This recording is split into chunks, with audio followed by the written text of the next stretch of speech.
With the latest from the newsroom, I'm Corey Fink. A one-vehicle rollover accident in Morrison County on Quest Road on the west side of Sullivan Lake in Pulaski Township occurred shortly after 11 o'clock Tuesday night. According to the Morrison County Sheriff's Office, the driver, 25-year-old Jeffrey Knapp of Dickinson, North Dakota, was heading north on Quest Road when he lost control of his vehicle, which eventually left the roadway and rolled. Knapp was ejected from his vehicle and later airlifted to North Memorial Hospital in Robbinsdale with serious injuries. The Wadena City Council voted this week on Tuesday to avoid any form of lawsuits on their nativity scene at Wadena Park to sell the nativity to the Wadena Ministerial Association for $25 so it can be displayed instead on private property. This came from a Wisconsin-based organization, Freedom from Religion Foundation, after a resident questioned church and state separation to the organization about the nativity in Wadena Park.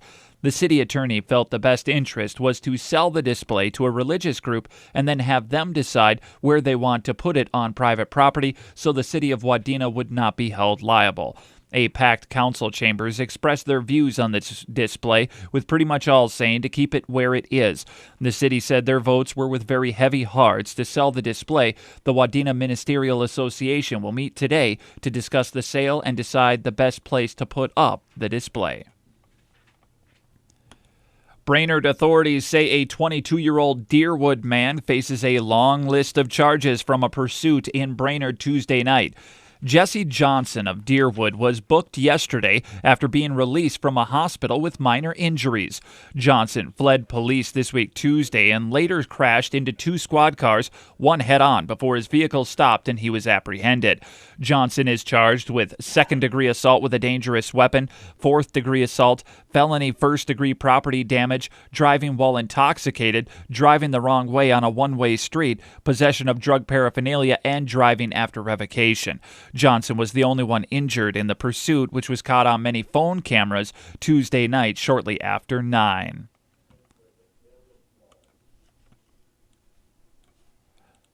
A building on the St. Cloud State campus was evacuated Tuesday afternoon after a gas leak. The St. Cloud Fire Department says the valve on a acetylene tank on the third floor of Wick Science Building broke around 3:30 Tuesday afternoon. School workers pulled a fire alarm to evacuate the building. The leak was confined to a storage room inside a classroom. Nobody was injured. Fire crews ventilated the area and the building was placed back into use. A fire in a swampy area on 195th Avenue between 183rd and 193rd Street of Little Falls is being investigated as having been started under suspicious circumstances.